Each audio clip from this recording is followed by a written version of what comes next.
So, folks, as we go ahead and move toward this this final part of the program, what we'll do is I will ask. I have a couple questions, but I will not dominate this setting here. I do invite you to ask our panelists, questions that may be on your mind. So here we go.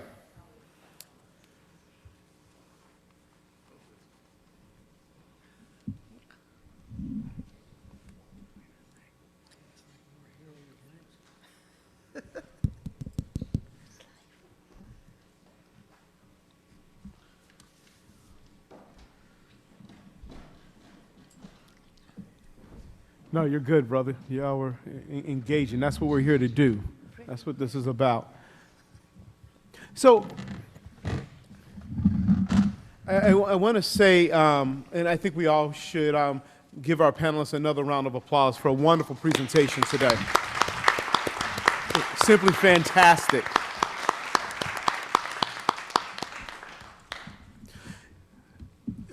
As I listen and as I kind of slowly synthesize all of the things that I've heard from each one of you throughout the day, I'm struck by this idea of a sense of optimism moving forward. That idea that we're wrestling with the past and thinking and pondering about the racial struggles that have continued to really hinder the United States in a lot of ways.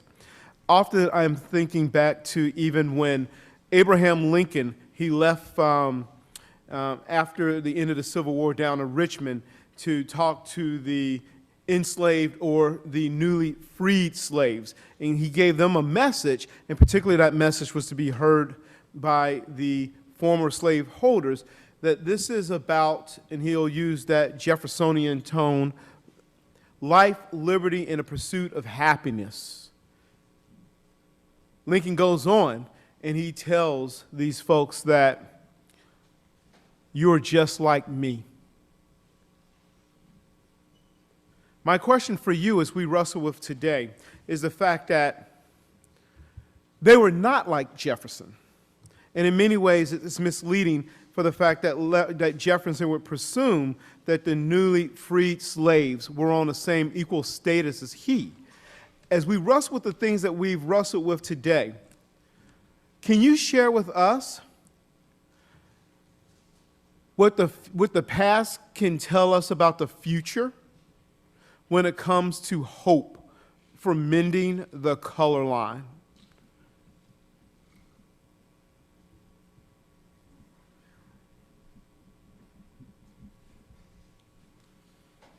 This is a Jefferson question. First. Okay. You know, I think when I think about, at least from my perspective, thinking through Thomas Jefferson and Enlightenment philosophy and this idea of optimism, I see a constellation of Black thinkers and writers from Lemuel Haynes in the late 1700s, Phyllis Wheatley, Mariah Stewart, all of these folks. They see a better America that we can't, that others couldn't quite see yet. And so I think that they had a profound sense of hope in the future, while at the same time realizing the reality of the oppression that they were currently facing. And so in a lot of ways, their vision for the future is an ideal that they believed could be reached through struggle. And they all decided to stay in the United States of America. They didn't leave. And Douglas had considered briefly leaving and to Haiti, but ultimately he decided to stay and to continue to fight the fight. And to my mind, that expresses the greatest sense of hope for the country. So I would add to that, there is a tendency for us to replace a very sort of simple, linear narrative of American history and American democracy that was taught for generations, right? The sort of progressive expansion of liberty and freedom, completely unproblematic, that this was the American story. And increasingly, we've had to deal with, aspects of our past that give us a truer, more complex, more nuanced, a more whole picture of our history, whether it is the dispossession of Native Americans or the enslavement of African Americans. These are all part of American history, and no part of this history should be seen as sort of hands-off. But there's a tendency then, and I see this amongst my students in particular, to become very pessimistic and to say, oh my God, generations of, enslavement and then Jim Crow and racist terror and lynching and all this. And especially in the last few years, people, we thought racism, like Hitler made racism unfashionable, but who knew? So, these things come back. And so my students were really pessimistic because this is what they were seeing. And I think it's really important to understand that the project of American democracy is a contested one, and it has always been contested. Yes, there were slaveholders. Yes, it was a slaveholding republic. But you had Charles Sumner, and you had Frederick Douglass, and you had Phyllis Wheatley, and Lemuel Haynes. I mean, talk about, using religion to combat racism. And his liberal opponents in the theological debate would never hesitate to bring up his race when he had those. He was an old-fashioned Congregationalist. And in any case, I think it's really important not to go from it's all this or all that, because, we can show that contestation right from the moments of origins of the American Republic. That you had people fighting for much broader visions of democracy right from the start of this experiment in Republican government. And, particularly today, I think, we need that. We need that kind of, because activism does not come out of pessimism. It comes out with some stake in this project. So I would just reiterate what Kedrick said. I think both what Kedrick and Manisha said are terrific. I would just add that, historically, look at the Civil War Reconstruction, the second founding, so to speak. Abolitionists, black and white, and by the late 1850s, they had a large reason to be pessimistic. After the Dred Scott decision, essentially the Supreme Court is saying that is sanctioning the re-enslavement or the enslavement of all people, of all African Americans. And in fact, southern states start to enslave free blacks. And, the last 4 years before Civil War breaks out, Southerners are trying to create this new empire. They want to take Nicaragua. They are trying to expand this slave empire, which they see as being under siege because of the success of all these other emancipation movements.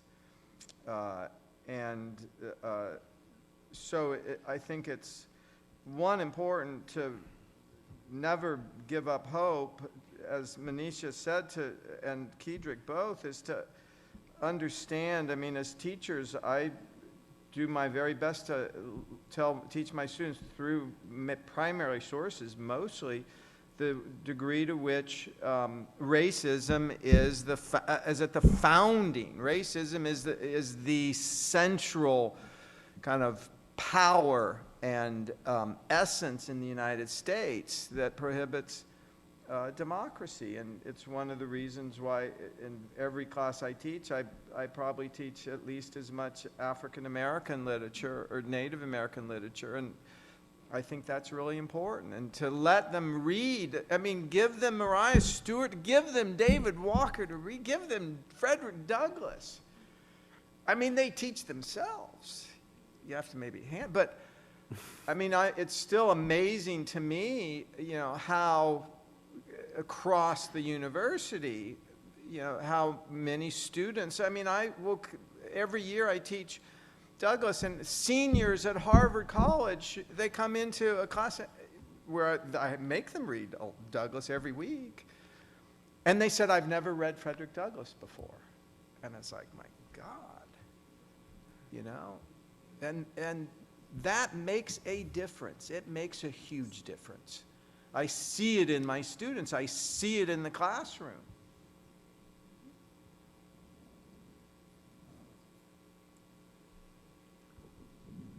Well, I guess I'll just echo what my fellow panelists have said.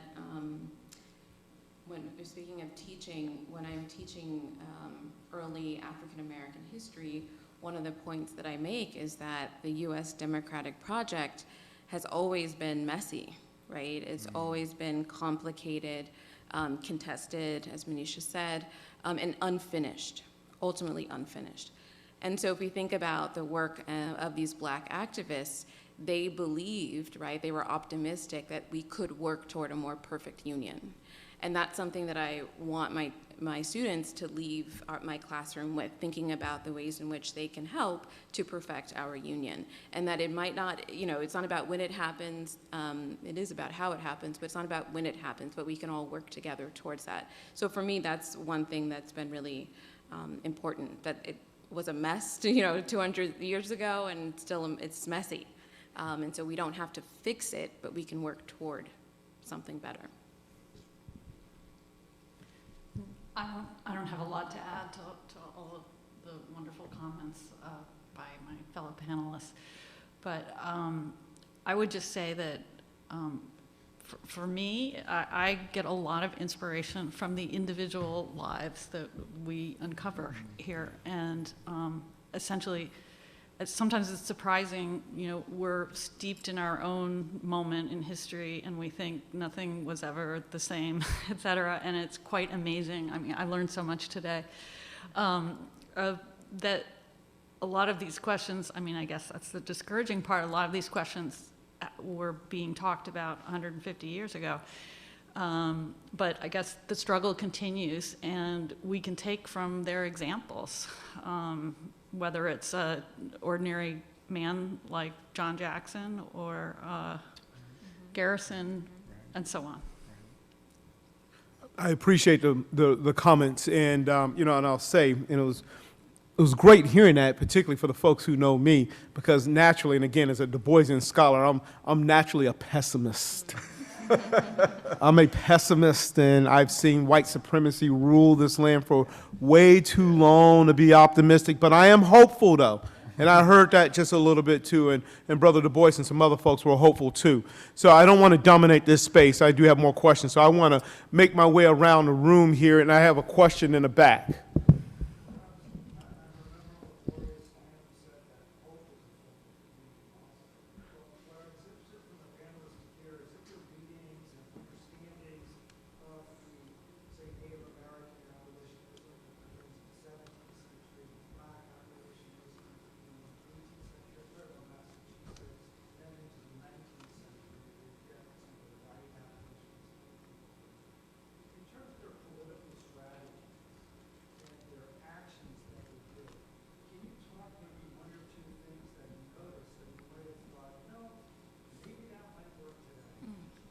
So my understanding is the question is, thinking back to the plight, the challenges of American Indians of the past, of African Americans, of abolitionists, what is this sense of activist and political hope moving forward?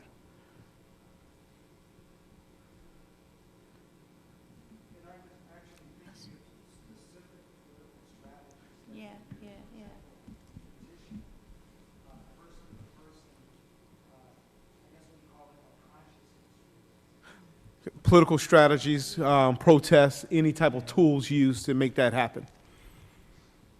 So it's a pretty long way from 18th century New England to our current times, but there is something that I think is a sort of a common thread when it comes to activism.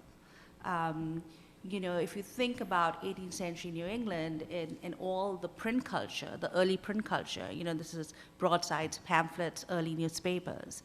And this is precisely where there's a public sphere, you know, people call it the Republic of Printers.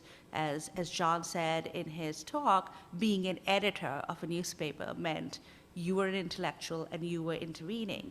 And so here you have a republic that, you know, initially you know, well, property holding men can vote, whether you are black or white, but gradually it becomes the white man's democracy. And women, where, you know, they could vote in certain states, in New Jersey, and it's taken away from them. But the one place where they can make a difference is the public sphere, or what many literary scholars have called the counter-public, to a public sphere that is very white supremacist, increasingly white supremacist, in the ways in which it talks about people of African descent and women. So you look at Samson Occam, the Native American minister who publishes his letters at this time. Look at Phyllis Wheatley, who's not just publishing poetry, but publishes her letters, which is reprinted in New England newspapers. All through it makes Jefferson take notice, right? And that's when she says, you know, it doesn't take a philosopher to realize that the love of liberty lives in our hearts too. So they are intervening. And so today, when you think of the sort of huge ecosystem of disinformation, and, you know, like Goebbels level propaganda, I would say, that is there in our digital media and in other public spheres, we need to create a counter to that. We need to be able to fight for it. And there are a lot of people doing this, you know, both in social media, in, you know, in newspaper, print culture, et cetera. But it's really scary, and it's really amped up in the last few years. And I'm just thinking of, you know, African Americans who, you know, Freedom's Journal, they take on directly this racist editor in New York City and say, well, you know, too long have others, we'll speak for ourselves and we will answer your racism. And I think we need that. I think that's a broad common thread that I can see. You know, I'm not a union organizer, I'm not a healthcare activist, I'm not this, but this is what I see, you know, us doing, becoming, you know, in a way, what the abolitionists did with their lecture circuits, with, you know, speaking to people, trying to convert hearts and minds, literally. But I do think that that's something that we all need to do as citizens of this republic, because the last few years have been rather scary.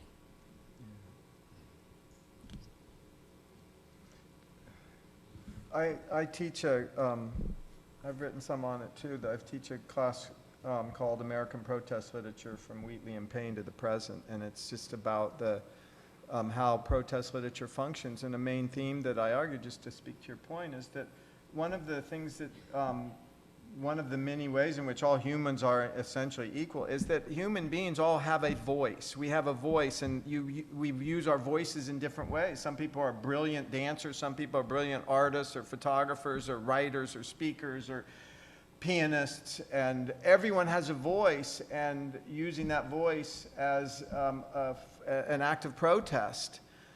Yeah, as African Americans have, you know, I mean, the Civil War has shown us, all of the people we've discussed today, they have different voices, but effective. And having them disseminated makes a huge difference. There's long been a debate in terms of activism and social changes, and usually it's on one side or the other. It's that that social change always happens from essentially policymakers who have access to the levers of power, and some people say no, social change social change is always from radicals at the margins. I mean, actually, at least in the United States, in every instance, it's always a collaboration between this tense, often tense interaction between radicals at the margins, using their voice in different ways and eventually influencing policymakers who will then inspire, influence radicals in different ways, that it's always a dialectic that unites. And so the idea that, it's one or the other that achieves change I think is wrong. And that's long been part of the narrative. It's like, if you want social change, you have to just focus on politics. Or all change occurs from, look at radicals on the margins. It's actually both. And understanding, and there's not that much scholarship that really grapples with, well, how do you look at the intersection and how and when and why these two forces unite and can achieve dramatic change? I agree with what both of you said, and I would only add that another thing that from what I've seen from these African Americans who were writing in the late 1700s, early 1800s, was their emphasis on creativity, and that comes from Phyllis Wheatley and her poetry, looking for ways to think otherwise, and looking for ways to shock our system to see aspects of society that we couldn't yet see. And one way that this carries forward is with cell phones.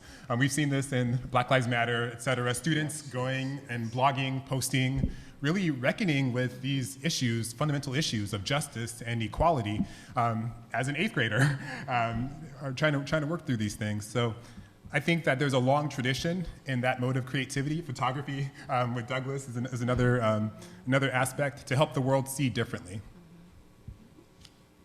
I just wanted to mention a 19th century example. I'm studying this organization called the Young Men's Literary Society of Boston. William Cooper-Nell was a member, Robert Morris. Lots of young black men were part of this organization. And for me, it's a really important organization because one of the causes they take up is the equal school rights movement. So the very idea of fighting for equal school rights comes out of at least some of the tactics comes out of their organizing. So when we think about black activism in particular in the 1800s, and we think about it today, I want to emphasize the intellectual work of black people. This goes back to Kedrick's talk, right? Black thinkers. I say in this article I'm writing, activism doesn't just happen. There's a lot of work that goes into it, a lot of thought, a lot of debate, a lot of argument, a lot of conflict. And you see that in some of these black organizations, and it's very much an intellectual environment. And so I'm just thinking of Maria Stewart saying this intellectual slavery, right? This is a way in which organizing and reading clubs, if you want to call them that, push back against that kind of intellectual slavery. And so I think there are ways today that we can continue to do that work, right? We can organize together and talk and debate and think through some of these ideas.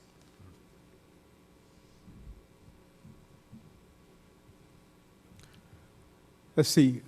Okay, Bill, I'll get you then. Afterwards, I'll get the question behind you. I just wanted to acknowledge that your being here today, all of our being here today, reminds me of the lecture circuits and the conventions that were going on 150 years ago dealing specifically with the problem of slavery and working towards abolition and emancipation. My question is, as a teacher, many of you are teachers, I feel explicitly, I hear explicitly, but more implicitly, when I do teach, bring this into my teaching, that I'm inappropriately intruding my own political views into history. And I'm very comfortable doing that and answering it, but I'm interested in your experiences with that in your work, and particularly as teachers, and maybe just kind of with a little elevator speech that you give whenever you hear that. I mean, I could say something about that. It's just, so, as I said, I teach Frederick Douglass, and I teach African American men and women every semester. And my teaching style is, I always tell students, and I teach one seminar, one lecture course. I said, I tell them why I teach primary sources. I said that, especially in the subject I teach, I said, white Southerners gained control of the story of the Civil War. And it's poisonous to read the histories of these white guys, from essentially 1900 to yesterday.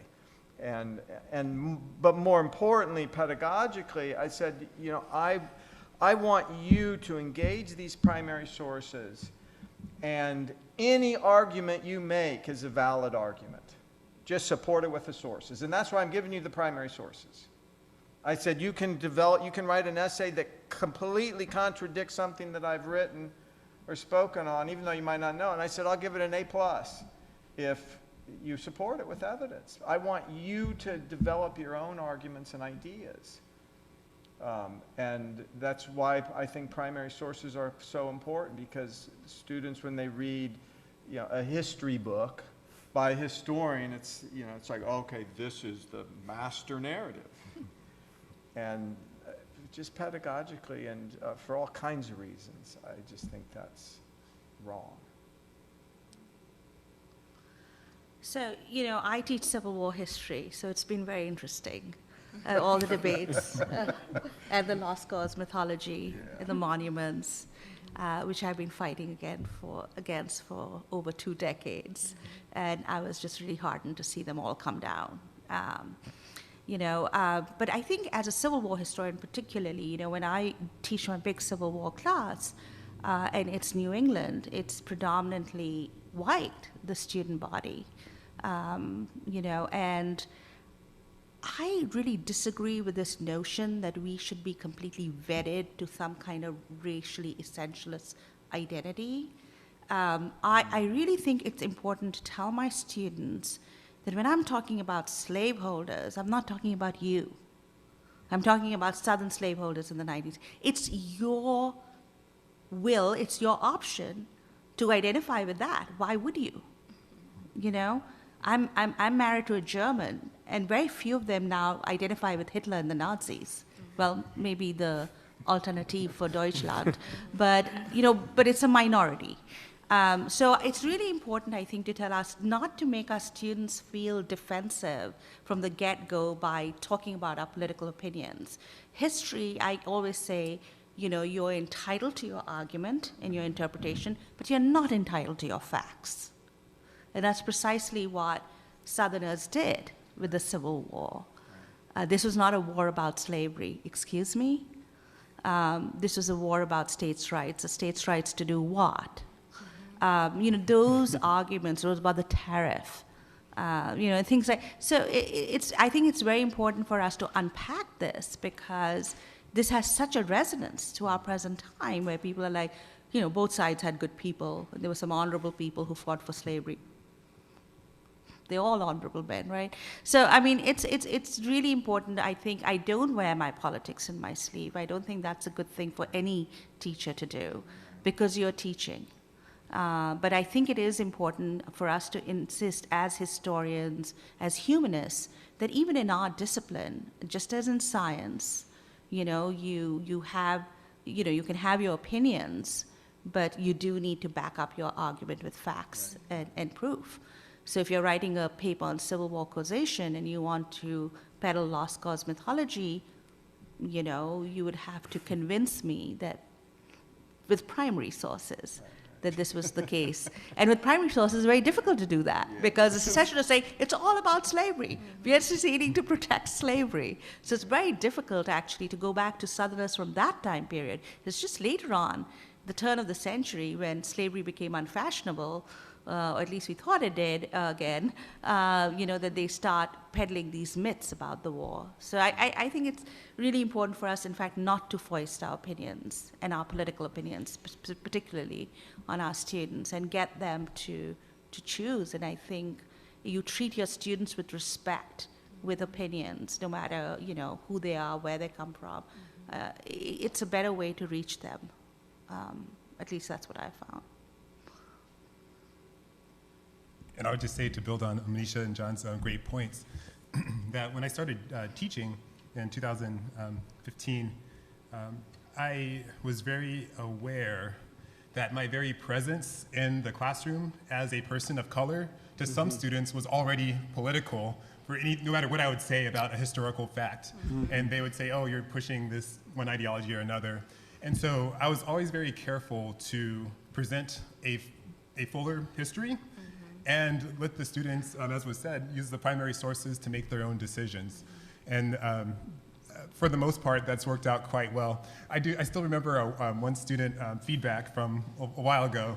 I had taught a Ta-Nehisi Coates' Between the World and Me in a literature course, and one student said that I was teaching material that was 500 years old, that slavery or racism no longer existed to their mind.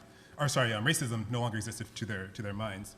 And so I think that the struggle is real as professors, as instructors, as teachers, and that we would do well to do our best to render a fair account. And that's why I like discussion-based courses so much, because we can present the evidence and ask questions.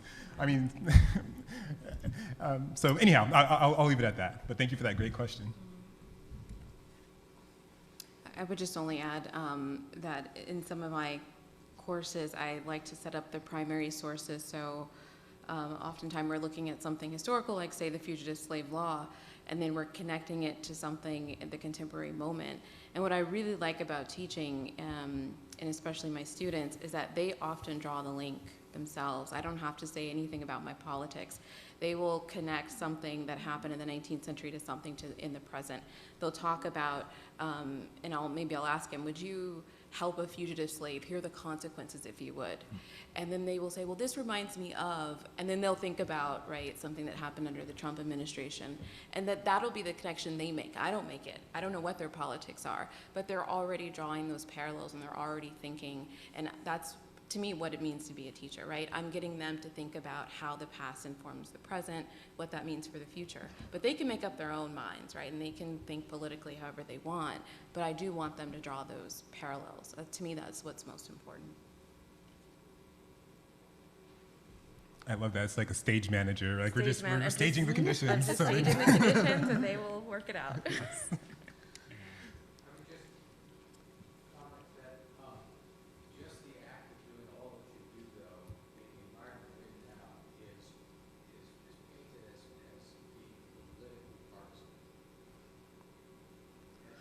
You know, when science becomes partisan, forget about history.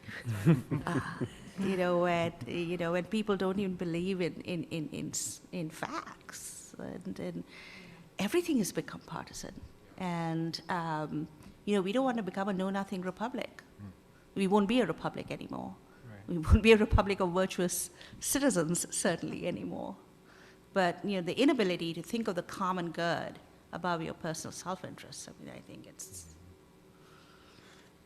is a problem. I think your point is the larger point is a good one. I think for a democracy to survive, it depends or requires the electorate to be able to read and write, and especially to be able to distinguish between a politician and a con man or woman, between someone who is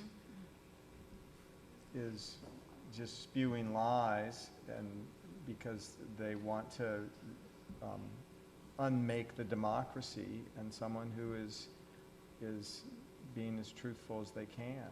And so that's one point. There's this, I think the electorate needs to have an ability to analyze and to engage in the kinds of discourse that's being propagated. And the other thing that's also, a lot of people have said this, that's a really important aspect of democracy, is that it's fragile. It's very fragile. It almost unraveled, in 2020.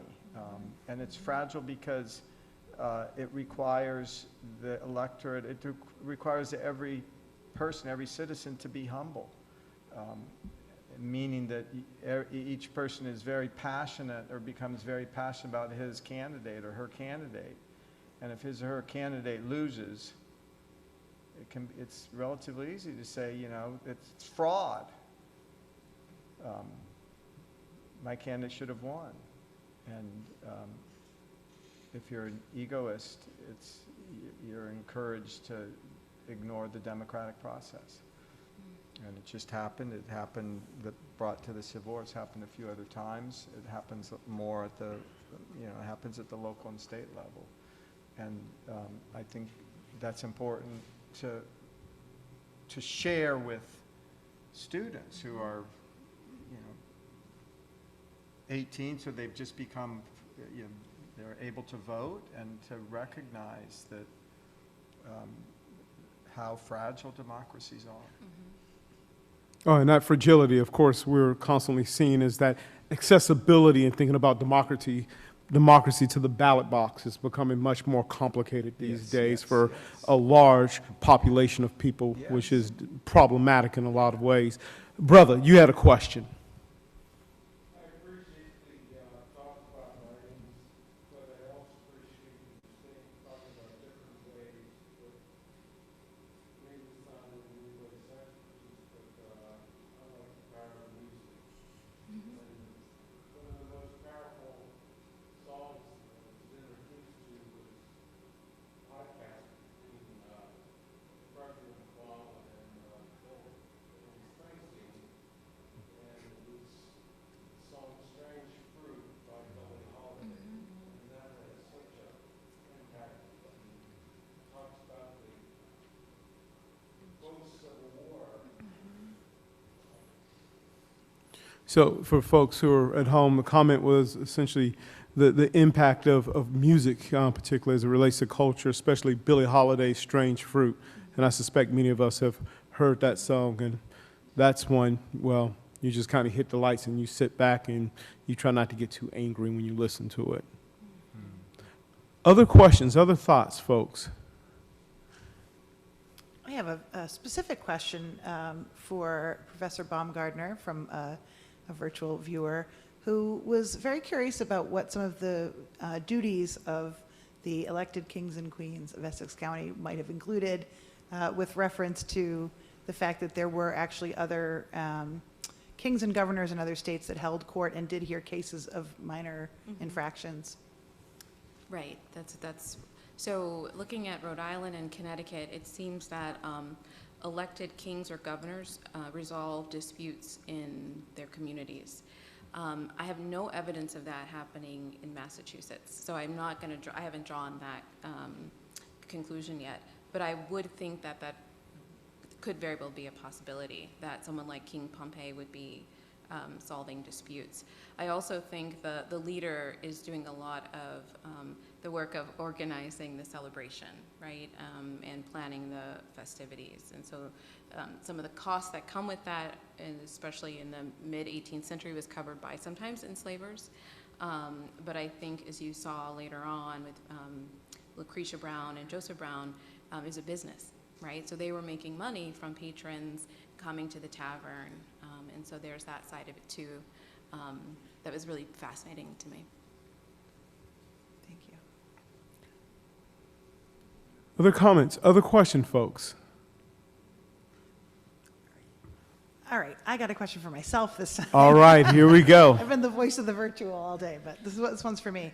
I am particularly interested in the tavern as a sort of a place where a lot of these, in a lot of New England taverns, where some of these lines were less clear than they were in other sort of semi-public spaces.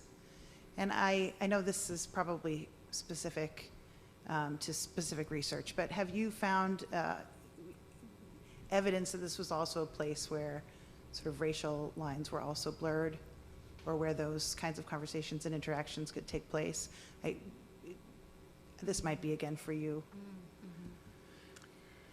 I mean, there's been some studies on sort of tavern keepers in New England, at least for the tavern run by Lucretia and Joseph Brown. There was some kind of racial crossings. I don't know how deep that was. So is it that there were white patrons who patronized the tavern on election day and that was the extent of it? Or was there something deeper there? That part I don't know, but I was just very taken with these recollections, right, from what I think were white men who had attended and participated in the black election as children. That was a big surprise to me, because Black Election Day is always talked about as a distinctly black celebration. I think it still is, but I was surprised by the presence of white children and youth. So I do think there was some of that racial crossing. I think I came across one source in the Lynn Mirror newspaper that said that they were worried about that, right? Early Massachusetts leaders, thinking early 19th century, were worried about that, about those racial crossings. And so that's also why they moved the election date, right, from being in May to being in January, because that would all be January in Massachusetts, as we know. So there wouldn't be much revelry to be had. And I'm still trying to find some more, evidence to support that conclusion that might have been an impetus for moving the election date. There is some evidence that during the colonial era and the era of the early republic, that taverns were sites of interracial fraternization amongst the lower classes. And the New York slave conspiracies of 1712, 1740 emerge out of these sites of fraternization. They emerge out of a tavern, right? One of them. I think it's really important to see how racial divisions are literally created in law, custom, and enforced in different ways. We always think of race and racism as kind of trans-historical, right? It's always been there, will always be there. But if you're a historian, you can literally see it being made in law, forbidding interracial marriage. Or if you helped an escaped enslaved person, you would be penalized. So these things are made in custom and moray, and they're enforced and reinforced through, punitive language or ostracism.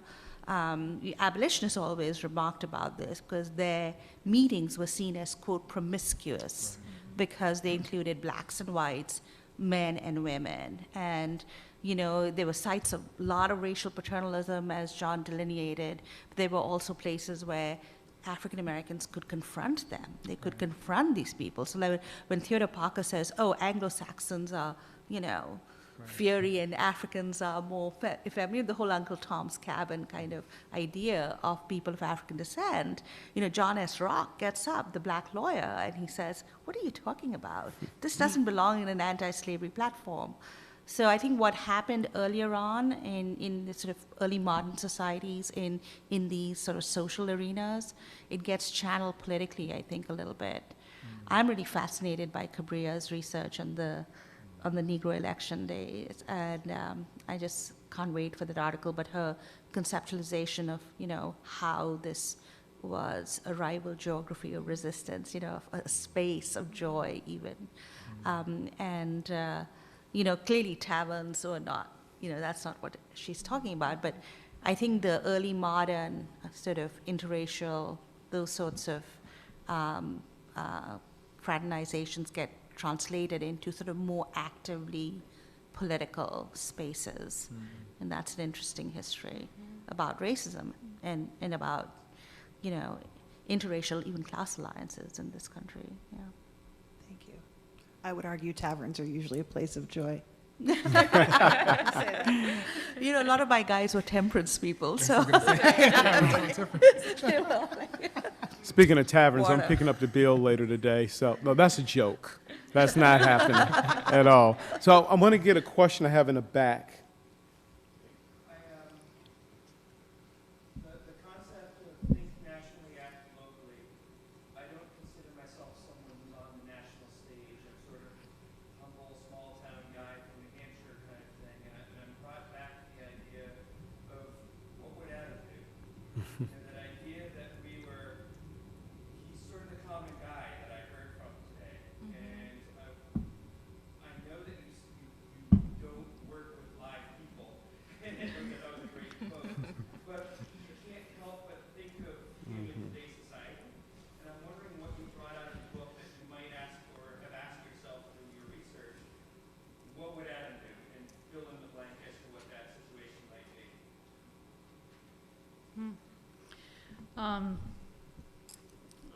Well, I'm going to take that two ways. What would Adam do, and what would his father, John Jackson, have done? Because I think the answers are different. Adam, to me, was a kind of person who was shaped by trauma, who kind of tried not to rock the boat, honestly, and that is not a means of survival that should be diminished. His choices were extremely limited. People sometimes say, oh, why didn't he run away? Where would he go? You know, in this early period in New England, first of all, these are closed communities. So they warn people out, you know, white people, if they come in and they're strange or foreign or whatever. His entire family was there, his extended family. Everything that he had ever known was there. And everyone knew him and his parents and his grandparent by sight. They knew his whole history. So, you know, escaping somewhere is easier to say than to imagine for somebody like Adam, I think. So what would he do now? I think, you know, he would have such a different experience, and hopefully he would be empowered enough to have a more active role in his own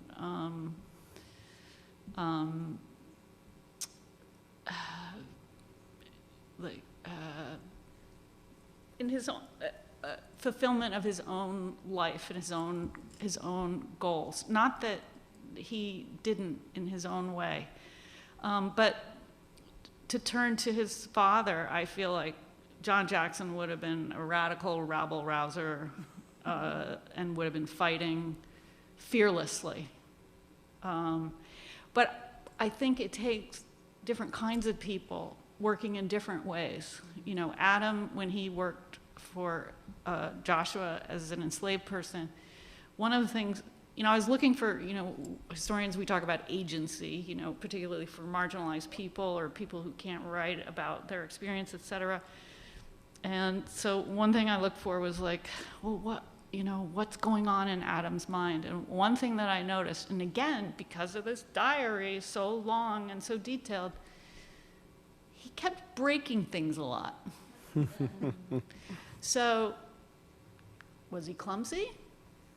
Or was that his way of fighting and of sort of acknowledging the injustice of it and undermining the system? So maybe for him, he couldn't go to court or couldn't fight in the street the way his father might do. But he had his own way, you know, maybe by breaking the shovel. And they didn't have a lot of tools, so breaking a shovel was a big deal. So, and it put him at risk.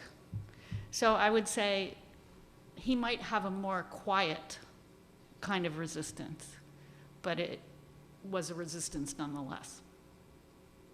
So I'm going to try to squeeze in just one more question. We're getting towards the end. Yes, ma'am. Hi. I just want to share, I just can't resist sharing a fact being here today. And I had a teachable moment. I had a very inquisitive son. So over 30 years ago, driving across the Sumner Tunnel, why is it called Sumner? So I looked up Charles Sumner, and I said, but my initial response was a civic leader that the city of Boston decided to honor with this structure. But the more research I did on Charles Sumner, the more I got into civic leader and the importance of that and the bridging of peoples together. I have to fast forward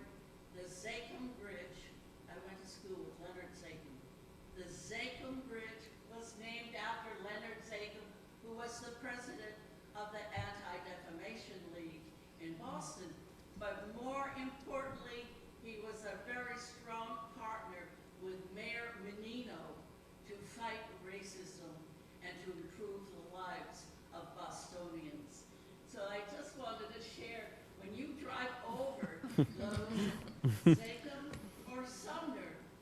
These were people that really did try to help the lives of Bostonians of all races. Oh, I'm going to have to applaud that. That was great, sister. I really appreciate that.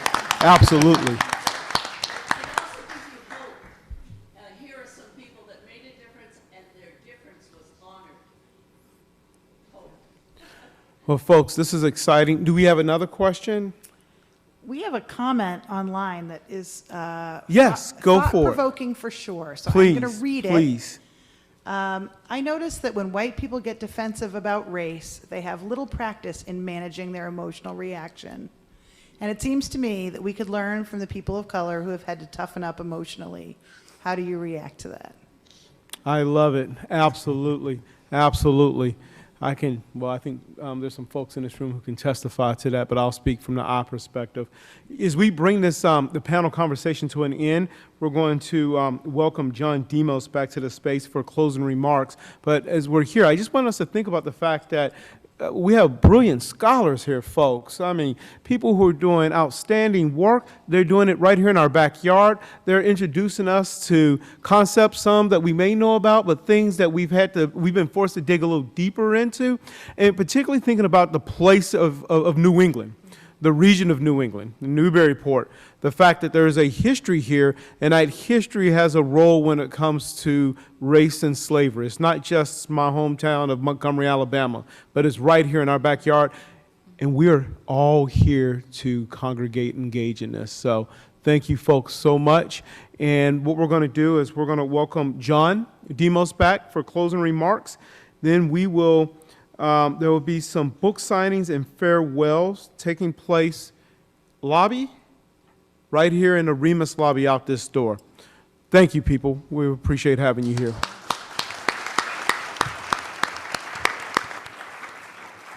Oh dear. Can you hear me? I think you can't see me. I'm not sure what I'm supposed to do. Colleen, where are you?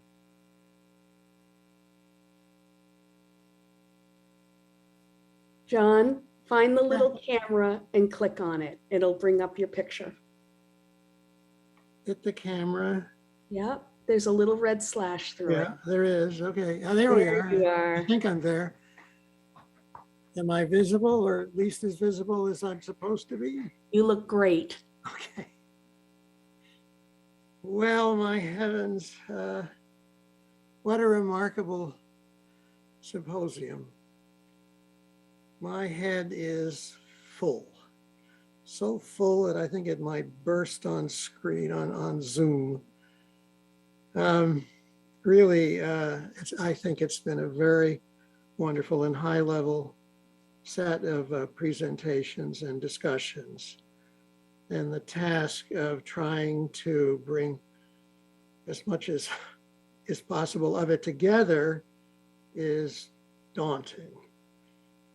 Daunting not only because the topical focus in each case has been at least somewhat different.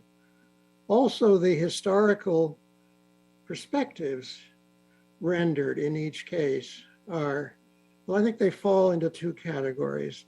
I sometimes think of history, much of historical work, as divided between what I call mountaintop history, looking down over a vast landscape and trying to pick out significant themes and trends, and then ground level history.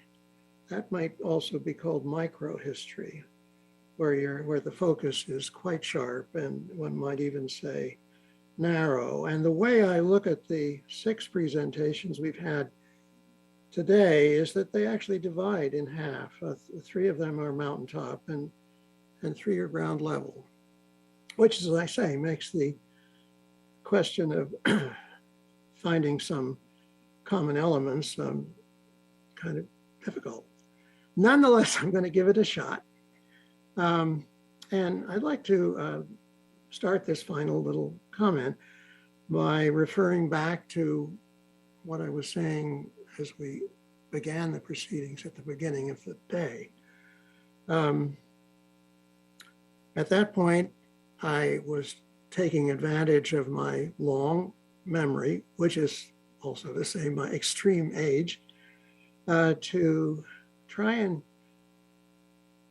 react and consider as a spectator, sort of 60 or so years of scholarship on these topics of slavery, race, and abolition. I guess those are the three leading terms of our whole symposium. And I suggested that from the vantage point of a 60-year spectator, one of the things that struck me about scholarship then versus now was the steady infusion of a kind of moral viewpoint or moral dimension into the scholarship of these areas as time went on. It may even be hard for some of you to realize how difficult it was, how uncomfortable scholars, even of slavery, were 50 and 60 years ago at introducing moral considerations into their work. That seems to now have completely passed. It seems to be a kind of given. It really didn't come up at all today in the discussion, and that's well and good, I think. So we can move on. Now, one of the observations I would make about the scholarship of today, as we've seen it exemplified in the last several hours, is a kind of enormous expansion of the area that these three terms of our conference involve. Slavery, slavery itself, we have seen, is now expanded to include the North as well as the South. And one thing that struck me is fundamentally to include slave trading as well as the fact of slavery itself. I think that long ago, anyway, when I first tuned into all this and first became a spectator, slave trading was a kind of sideline unto itself. But now it's seen as absolutely integral to the whole subject. When we look at abolitionism, we learn that it's not just in and of itself. It is strongly linked to a variety of other reform impulses and movements. And when we look at racism or race, the factor of race, we see that it too has been greatly complicated. We had some very interesting commentary about the intersection of race and class, paternalism as an element of some elements of racism, and also, in fact, the issue of race historically often includes other ethnic groups like the Irish. That was the one that was especially mentioned, the Irish often thought of in the mid-19th century as a separate race. So all of these separate terms and interlocking terms of our symposium have been somehow have been increased, expanded, and complicated by the scholarship as it has proceeded to the present day. So one other part of my concluding commentary might be thought of as a kind of thought experiment. How to say? We often sort of fundamentally think of history work as a matter of essentially cognitive effort and energy. But of course, it's also, and I would say this is equally fundamental, a process of imagination and empathy. And what I would like to sort of suggest by way of conclusion is not only a thought experiment, it's an imagination experiment and an empathy experiment. And you might say that it involves a kind of time travel fantasy. I'd like us to, well, imagine that every one of us here, panelists and audience too, has a ticket on a time machine, a ticket to go back and visit one or another, or even every one of the venues that have been brought forward in today's discussion. For example, well, I'm going to give you some of my own choices, although you might make different choices of destination in this experiment. It would be fun, I think, first of all, to visit an abolitionist meeting, a rally of abolitionists. And not only to listen to the speakers, but to get a much finer sense of the audience, of the people who were listening and in one degree or another joining in the feeling of those moments. It would be great to visit an election day in Essex County, or perhaps in other places as well. Certainly, I'd like to drop in on Joe's Tavern and see what was going on there. I'd like to visit one of these meetings that the members of the DeWolf family have held in recent years to sort out how they feel about and respond to the involvement of their own ancestors in a very major way in the slave trade. Gosh, I'd like to knock on the door of Joshua Hempstead's house and be allowed in, and maybe just be a kind of, well, maybe just be a fly on the wall as the Joshua's Day and Adams together begins. And gosh, yeah, the neighborhood in Boston where David Walker, Mariah Stewart, and Hosea Easton resided. I don't know whether our speaker, Kendrick Roy, is that right? It was yours, yeah. Mentioned that whether or not they actually engaged with each other personally quite a lot, but I'd like to imagine them sitting around the table, maybe having tea or something like that, and talking about their common preoccupations. And finally, I think I would like to, I'd just do anything to have an hour or two with Frederick Douglass. So those are some choices that might be thought interesting. But as I say, you can make up your own if you like. And actually our tickets on the time machine, as I imagine it, have sort of two parts, two halves. The top half is about observation, and the bottom half gives us a chance to actually open up ourselves and perhaps interview our subjects. What would we like to observe? We would like to observe, I think, or I would like to observe the affect of the abolitionist meeting.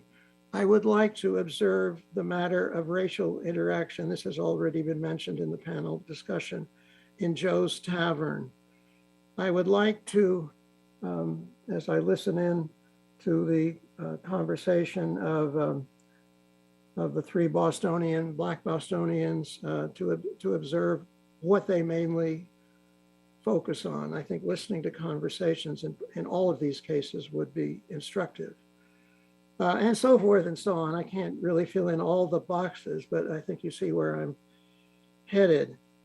And when it comes to the matter of actually interviewing, which would be a wonderful opportunity, all historians would love to talk to their subjects. I would love to interview, for example, William Lloyd Garrison, who actually long ago was quite a central preoccupation of mine. I actually started long as a graduate student, but I thought might be a biography of Garrison.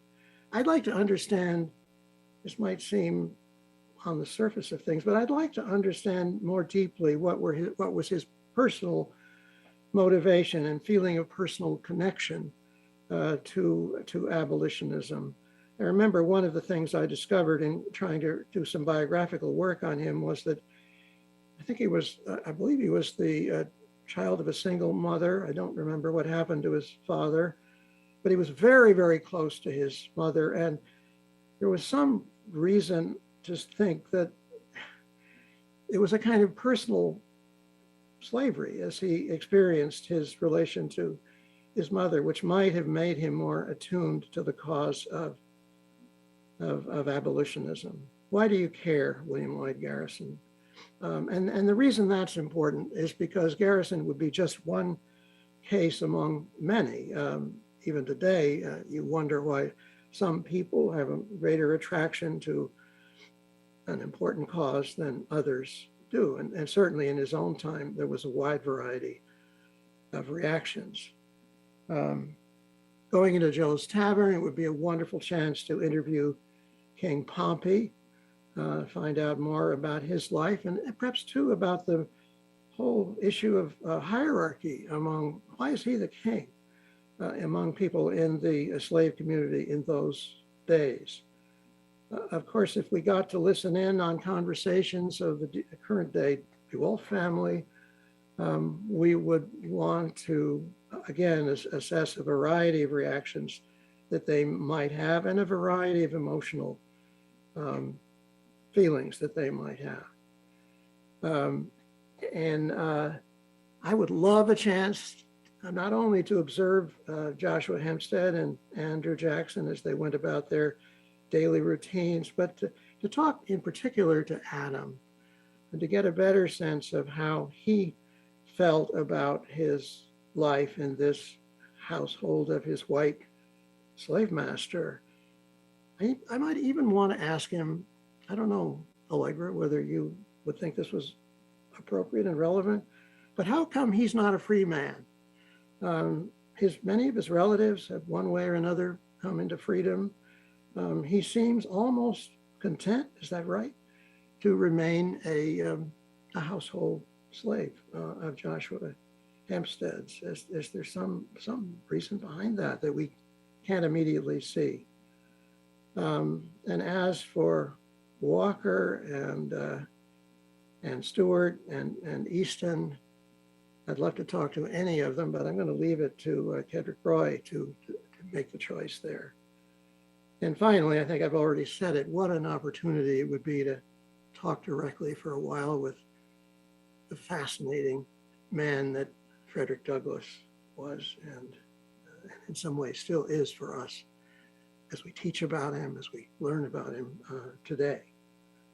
And a very concluding comment, this was something that I was wondering if it would come up during any of the presentations. It really didn't come up during the presentations, but it did in the panel discussion.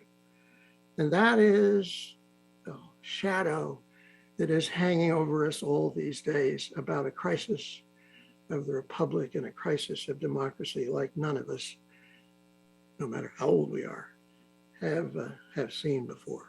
You'd have to go back to the era of the Civil War, I think, to find such a crisis. The final question is what history and historians have to contribute to the resolution of that crisis. And I would just say that today's proceedings have made me think that we do have quite a lot to contribute, that we must be sure to come forward and play our part. Thanks for listening. And it's been a great pleasure to be part of this conference.